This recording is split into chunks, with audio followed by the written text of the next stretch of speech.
बिस्मिल्लाहिर्रहमानिर्रहीम। सामिन व नाज़रीन, आपने इन दिनों में बहुत से उलमा का दार शब मिराज के हवाले से देखा होगा, सुना होगा कि वो लोगों को वाज़ व नसीहत कर रहे हैं।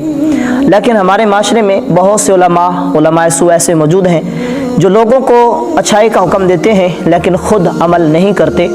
उनके मुतालिक शब मिराज में नबी अलैहिस्सलाम ने जब मुख्तलिफ़ गिरोहों का नज़ारा किया, हुज़ूर ने उनको देखा जिनको अज़ाब हो रहा था, तो एक ऐसी कौम से नबी अलैहिस्सलाम का गुज़र हुआ जिनकी ज़बानें लोहे की कैंचियों से काटी जा रही थीं। और इस हदीस पाक के रावी हज़रत अनस हैं। आप फरमाते हैं कि नबी अलैहिस्सलाम ने फरमाया, मैं ऐसे गिरोह से गुज़रा कि जिनकी ज़बानें लोहे की कैंचियों से काटी जा रही थीं। तो मैंने जिब्रील अमीन से पूछा, ए जिब्रील अमीन, ये कौन लोग हैं जिनको इतना सख्त अज़ाब हो रहा है?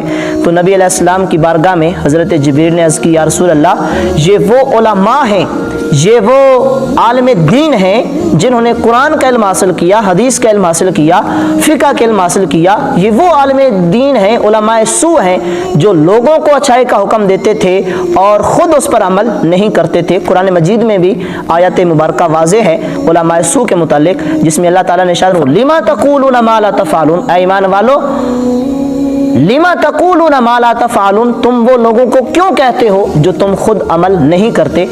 तो बहुत सारे उलमा वाज़ व नसीहत कौम को कर रहे हैं और उलमा के तबके के अंदर ही उलमाए सू भी मौजूद हैं और उलमाए हक भी मौजूद हैं। अब कौम की ज़िम्मेदारी ये बनती है कि वो पहचाने कि उलमाए हक कौन है और उलमाए सू कौन है। वो कौन से आलिम दीन है जिनकी ज़ुबान पर हक रहता है, हक बोलते हैं, हक सुनते हैं और हक को ही पसंद करते हैं, और उन्हीं की मैयत में रहने का हमें हुक्म दिया गया, उनसे ही सवाल पूछने का हमें हुक्म दिया गया।